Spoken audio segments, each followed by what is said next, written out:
Okay, I'm going to try my best to give a commentary on my process here for creating this piece of animation. So right now, what you're seeing is me playing around with the thumbnails. I started off this process by trying to go with the original thumbnail drawings because I did like the energy I had in the thumbnails. So this is me trying to link them together with some extra poses. You see she comes down here. And it's kind of sad to see this part of the process because I didn't end up using this part. So these drawings didn't get used. I think there's potential for them to be nice illustrations though. They're good thumbnail sketches in that way, but I found they weren't linking together in the way that I had hoped. Also, I was trying to forge ahead with drawing the hair and the dress at the same time as drawing the body, and that was a bit foolish of me. I thought I could just draw them all at the same time at first. I thought I would be able to do it. Sometimes I can get away with it, but really what is needed here is a layered approach where and this is what we'll get into in the rest of the video, the layered approach where you start with the basic human construction and then you add the drapery on top on different layers and you go through them one by one. So what you're seeing here, this would work great for illustration. You know, you've got a bunch of different poses and you've got the dress and everything, and you're seeing it all work together in the early sketch and you're seeing if it works. That's great for illustration, but for animation, you would then want to actually separate the processes, separate the dress from the body, draw the body first like you would a figure drawing, and then add the dress on top, because then you get a layer dedicated to the dress and you can really figure out how it's moving and without interfering with the underlying construction of the body. You know what? I don't regret doing this process because this gives me confidence for the next phase. Doing these drawings did help inform my later process. This is just fiddling here, just coming to grips with what it is I'm trying to animate. So the first little gesture drawing with the dress, I was like, okay, I guess the dress would move a little bit like this, and I drew the spirals. And then I'm thinking, wait, actually, I need to come up with some rules for this dress if I'm going to animate it. So how many of these little volumes of this dress should there be? There has to be consistent volumes for each of these poses, otherwise there's just going to be disappearing volumes or appearing volumes and it's just going to make no sense. So starting to come up with rules to really ground the piece now. I thought it would be really cool to have this dress at first be up high around her waist and then to, as it rotates, to gently float its way down to her ankles as she turns and as she slows in the turn. But we're going to jump forward now in time because I forgot to record some of it. And now you'll see we've got a fresh pose here. And you might notice the pose is looking pretty good. And why is that? Because I did what I always tell people to do. I used reference. Right next to my desk, I just set my camera phone on the tripod and I did a little twirl. And yeah, it's pretty embarrassing to show my reference because, well, yeah, it's just me shirtless doing a twirl. But now the fun part is that I'm making the drawings. I'm like femalifying the poses. That is not a word. I'm feminizing the poses. I don't know. The reason I needed the reference, really, the biggest reason is the hands on the head with the elbows moving around. There's a lot of foreshortening going on, and yeah, I probably could tough it out and do it without reference if I really tried, but why put myself through that? Why reinvent the wheel with regards to that? There's already a lot of things going on here. Like, why would I make the process more difficult for myself, especially in a move like this where I can just create my own reference? So I'm going through pose by pose, and really the thing that I'm looking at in the reference is just where the elbows are in relation to the hands and the head angle, the head tilt, things like that. and then I'm trying to apply what I know about female construction. And I know if there are any sticklers out there for anatomy, you'll probably just hate these poses, and that's fine, because I'm not actually trying to have like the most rigorous anatomy on these poses. It's more just capturing the energy and the gesture of the of what I imagine to be a good feminine pose. So getting the hips right, getting the chest right, and if it feels feminine, that's good enough for me. It doesn't have to actually be accurate to a feminine physique. It just needs to have the feeling of feminine curves, of feminine hips. Okay, so this pose seems to have turned out okay. Yeah, sometimes I can't resist just adding a little hair flick on there, and I'll probably erase the hair sketch if I do them on one of these poses, but sometimes I just can't help myself because the hair is my favorite part of doing these. Here's another pose here. And I have to kind of tell myself that in an animation, especially an animation where she's turning 360 degrees, not every angle is going to look quite as good as the last angle. There are some angles that people just look better from. And I think this one was a tricky one. First of all, you can see I'm fighting the scale. I drew her a little bit too big, and I don't know if I even correct that here. Maybe I correct it later on. She's a bit bigger compared to the previous frame, but I'm more just concerned with the gesture right now. Yeah, it's going okay. Struggling a bit with the face and the head and everything from that profile view. Struggling with the butt now. Because it's a silhouette outline for most of this, I'm not afraid to just really take my time to sculpt that outer line and to just make it just right with the outer line. See, I can't help myself there. I just get excited when I'm drawing this, and I really want to see the dress on her now. So sometimes I'll just do a little sketch and then I'll backtrack a little bit, because for this you actually don't want the sketch to be the dress to be on the poses, because that will just interfere with the body construction. This pose, for some reason I really like this pose. To me it just looks pretty epic. So when I stopped on this when I stopped on this pose in the reference, I was like, oh, this is going to be a nice one. But it's a bit of a shame because it goes by so quickly. And yeah, I drew the arm way too long, but I was really reluctant to shorten the arm to be an ordinary length because, I don't know, it just looks so cool with a long arm on that drawing for some reason. Okay, now I'm just fiddling. Come on, stop fiddling. Go on to the next pose. Okay. You done? No. Still fiddling. Okay. Yeah, now I'm getting the S-curve shapes. Again, paying most attention to the outer silhouette here. And couldn't resist putting a little bit of dress on her. Okay, going on to the next one. I've got lightbox table on for showing the previous drawing, so I can see where the previous drawing is. That's going to help me with the scale, the proportions and things.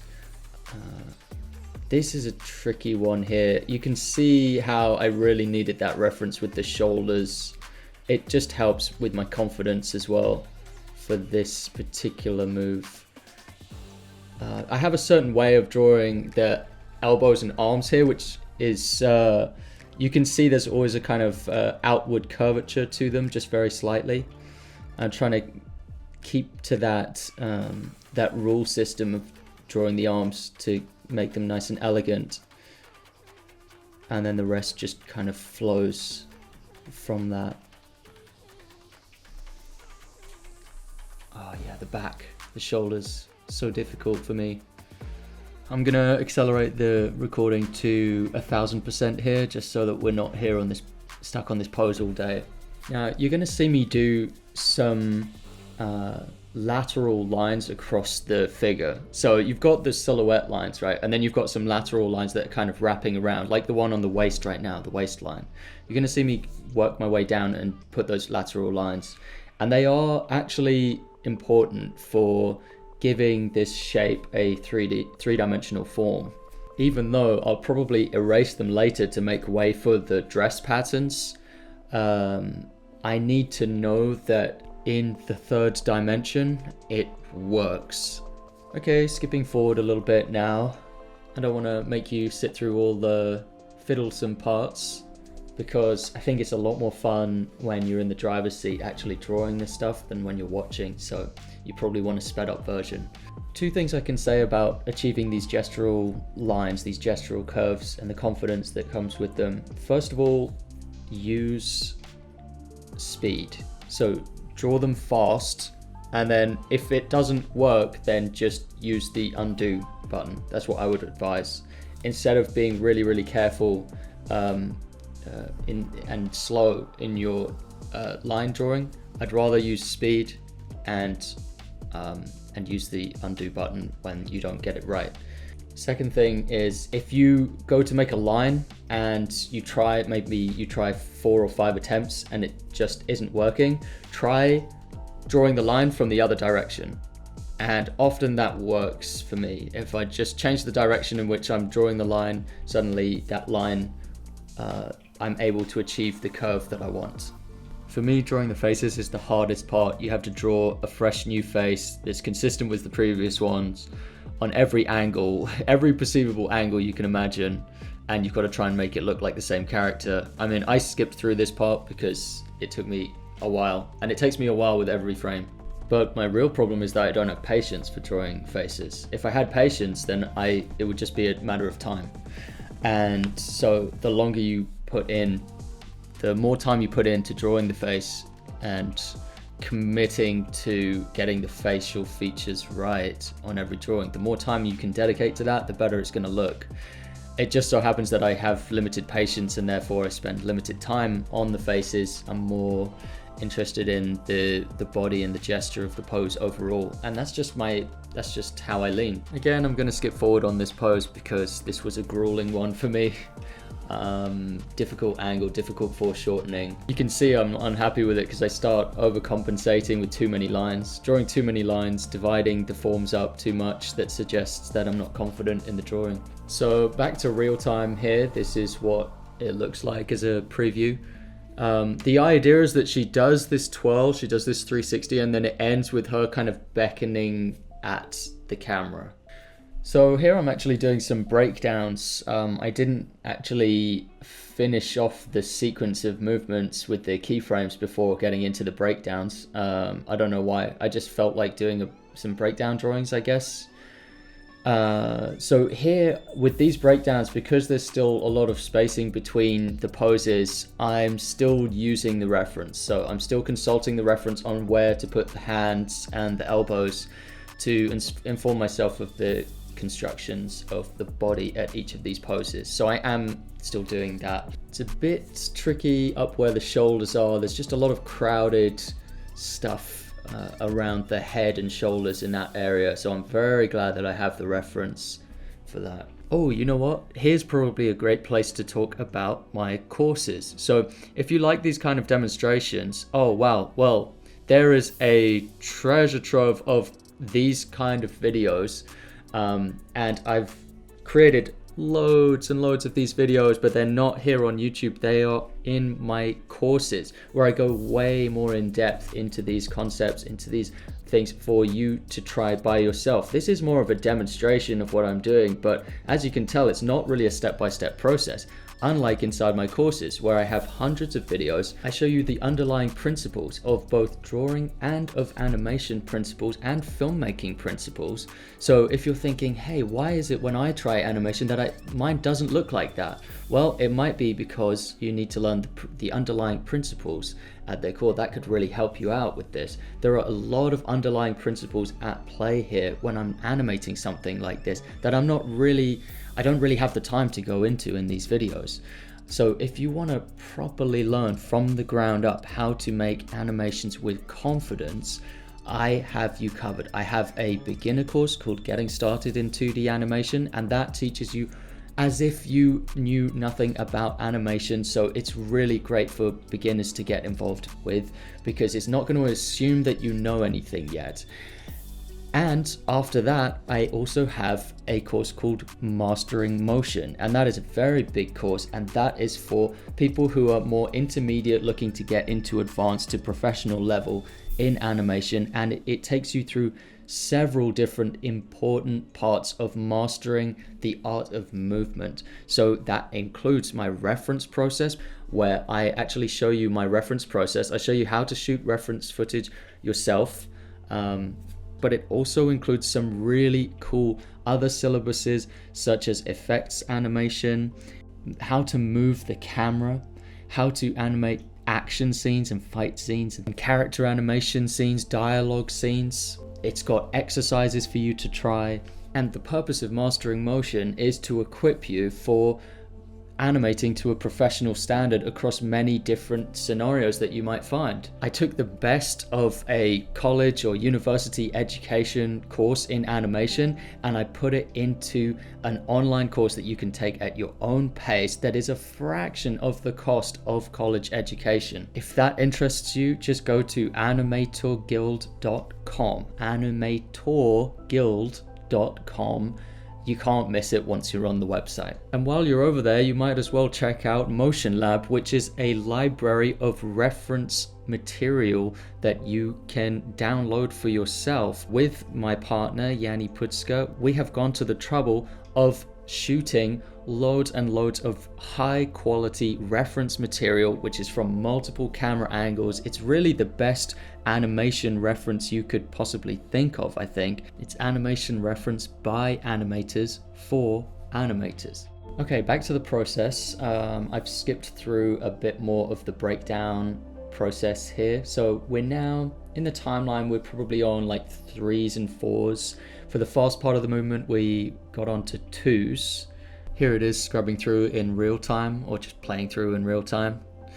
So we've still got a way to go with the in-betweens and breakdowns. I'm not going to put you through any more of the fiddlesome things or the in-betweens and breakdowns. You don't need to see that stuff, but it did happen.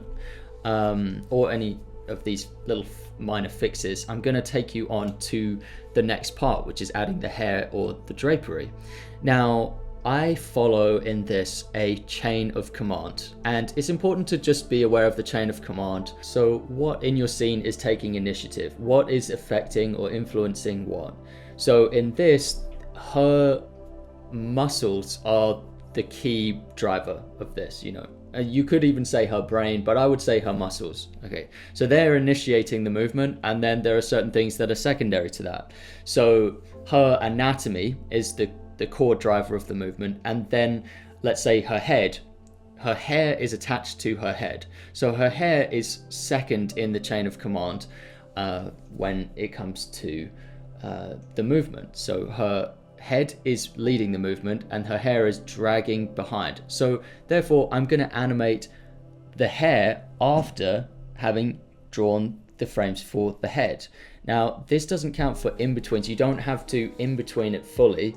You can have it on 2s, 3s, and 4s and still draw the hair. Now, the hair can end up being very intricate, but for the start, I'm actually describing the hair. I'm forging ahead with just one strong line to describe the overall mass of the hair and where it's going to go. And the nice thing about this is I can animate straight ahead and just be focused on that line and see if that line is behaving in a way that looks pleasing. Right now it's not. I'm not really sure where the line is going, and it takes me a few false starts. Like I try one thing, it doesn't work. I try another thing, it doesn't work. So I can just erase, but I'm just erasing one line. So it's not really a high stakes situation. Now imagine if I had just drawn one frame of the hair, but I had drawn out every strand of that hair and I had really gone to town on that hair frame. Well, then that's very high stakes, because if I erase that, I'm erasing loads of time and work. So that's not ideal. So I'm trying to start out with just this one line, and look, I'm taking it all the way through to the finish line with that hair. Now, as it turns out, that hair is not behaving how I want. So I can just erase and redraw that that single line, basically reanimating the line until it looks right. And every now and then I'll play it through and see if it feels right. So let me slow this recording back down to 100% speed so you can see what I'm seeing at this point in the process. So I'm just playing it through, I'm watching, I'm observant. Does this feel right? Does this feel like the right direction for the hair? Now I'm looking at this and I'm thinking, actually, I think there's a better scenario I could go for with this. Now I really like this part where she throws the hair up and it's above her head, but then I feel like when it comes back around, I feel like that's a bit forced, like the hair wouldn't actually come back down and back around. Now I should have mentioned at the beginning of this process, she's underwater in this scenario, so the hair is not behaving how hair normally would above ground, like above water. It's not as affected by gravity, and also she's kind of a goddess, she's not really a human. So I actually want to take liberties with the way the hair and the dress behave. That's going to be much more fun, much more interesting as a viewer's experience as well. So I like this part where it fans out. I'm just not convinced at the ending. You can see I'm sending waves. I'm using the wave motion principle, which again, I go through that in detail in mastering motion. So my mastering motion students will know what I'm talking about when it comes to wave motion principle. Now, I'm sorry, I thought I had it recorded to where I fixed the hair on the last part of the sequence, and I basically just corrected it so that it stays above her even when she turns around. But unfortunately I didn't record that part of me fixing it, so you'll just be able to see it later on in the recording. Now I actually get a bit ahead of myself here, and even though the frames are on like 3s and 4s here, so they're not in between, I filled in the hair. Now, why did I do that? Why did I fill in the hair? The reason is I was concerned that I wasn't thinking about how the animation would look with the hair in front of the hand. She has this full head of hair, but she also has her hands on her head and she's kind of grasping at her head. So when do you see the fingers and when do you not see the fingers? When do you see the hands and when do you not? Which part of the elbows do you see at what time? And I really was curious at how that would play out. So I ended up just previewing it by quickly filling in the hair for some of the frames. Now that I've drawn the silhouette outline, I'm actually populating the inside of that hair volume with some cool abstract shapes. Now, this is not necessarily what you should do or how you should go about it. Yours might be a lot more straightforward, a lot less abstract, but for me, I'm trying to populate the shapes of this goddess's hair with these very curvy, spiral-like abstract shapes. And that's just part of the motif of this animation. The character, she's this kind of ocean sprite goddess type character. And so with her, I've come up with my own visual language for what to contain within these volumes to populate that. And it's not very normal. It's really fun going abstract in parts like this though, because there's no right answer. I can just have fun, I can experiment, and as long as it looks right, or as long as it looks nice and appealing, I can go with it. Part of the challenge is that I want to have spirals, but how do those spirals move? How do those spirals progress through the animation so that they're not just looking good on a still frame, like when you pause it at a certain point, but they're looking good all the time. Oh, okay, so here we're actually progressing onto another part, onto actually the dress part of the animation. And so you'll notice when I was doing the figure drawings, I was drawing the inside of the silhouette. So I was drawing her hips, I was drawing the insides of her legs, of her chest, of her back.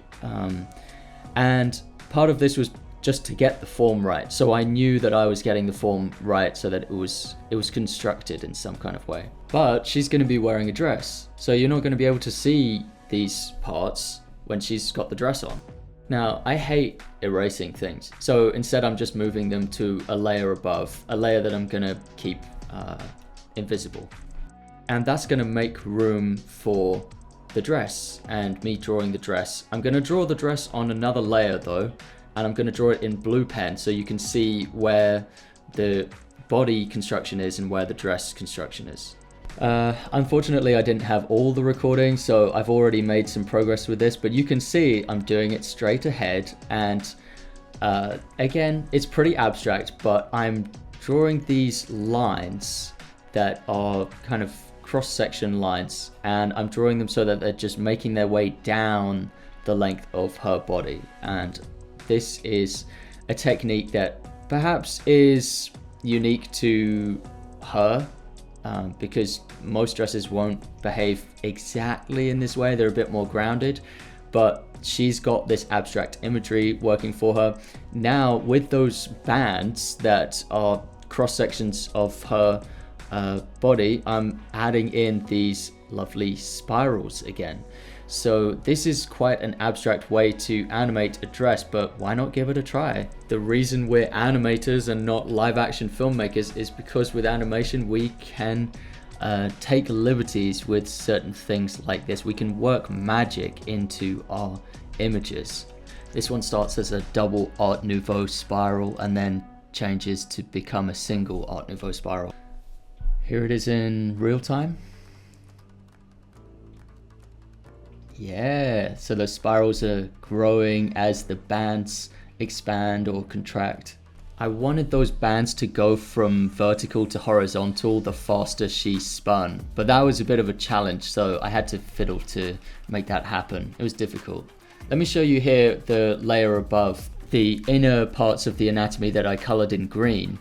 Now I'm actually in the process of taking some of them and putting them back onto the original layer, because with her upper chest she is actually still kind of bare with that part. Now if I wanted to be really saucy with these drawings, I could just have that as like a translucent layer that shows beneath the dress, so she could be kind of semi-naked, I guess.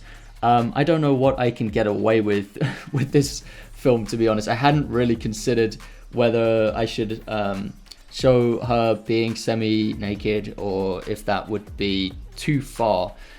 She is meant to be quite a seductive character, but I haven't really thought about how far I should go with that. Up until now, I have only been drawing her in this way because that's kind of the requirement. I needed to draw her this way to get the anatomy right, so that the clothing on top of her would look authentic. But now that I have that line information, it's up to me how naked I want her to be in this.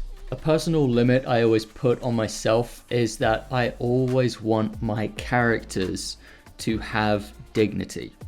So this is a difficult one to explain, but essentially, if my character is naked, I want it to be because my character wants to be naked, not because I want her to be naked. Now that might sound paradoxical because I made the character, but if you spend enough time with your characters kind of take on a personality of their own, and they start kind of controlling themselves, it seems. I can only expect people who have made characters of their own to understand what I'm talking about there. Now I'm just populating this dress with certain other patterns. Here is just circles, and I'm going to put a little dot inside the circles. I'm trying to just create shapes that are kind of reminiscent of ocean life, you know, aqua shapes. And I figured that the circle with the dot in the middle is kind of like an octopus sucker. So I'm just recalling shapes like that. It becomes apparent to me at this point that she actually shrinks in size towards the end of this sequence, which is not what I want. I actually, if anything, I want her to increase in size because the camera is going to move in on her. So it's a bit of a problem that she's shrunk by the end, but that is a normal, natural occurrence that happens in frame-by-frame animation. Your character's probably either going to expand or shrink if you're doing any kind of straight-ahead animation process, or even if you're not. Characters do change in volume. I've found with me, it's definitely something I need to look out for. So I am gonna go through and scale her to make sure that she is staying consistent. So to recap, I'm following the chain of command, which starts with the body movements, and then there's the drapery attached to it, like the hair and dress. If I want to make in-betweens, like an in-betweening pass, I'll start by in-betweening the body first, put that onto ones, or put that onto twos, and then I'll make the changes to the hair and the dress afterwards, because I need to know exactly where the head is to draw the hair. I need to know exactly where the body is to draw the dress. I worked on this shot in little pieces over the course of the week. Combined time of my recordings is 5 hours and 45 minutes. I probably spent at least 2 hours working on this scene without the screen recorder playing by accident. So that brings the total time spent on this scene to an approximate 8 hours of pen on tablet time. I didn't end up executing the big floaty dress on this clip. Partly because of consistency, because in previous shots this character doesn't have the large floaty dress, but also because it would have taken longer, it would have taken more time. I know it would have been more fiddly, but if I get enough time later on, I might actually add the longer floaty dress idea instead of this very slim fitting dress. At this point I had already tweaked the scale of the body to be consistent, but it was kind of weird because the head was consistent the whole time in size at the end of the sequence, but the body wasn't. The body shrank. So I changed the whole scale of all the poses at the end, but then that meant that the head was too big. So then I had to go back and resize the head, which is what you're seeing here. So it's just using the lasso tool and the free transform tool and just very carefully making sure that the scale is the right scale on every frame.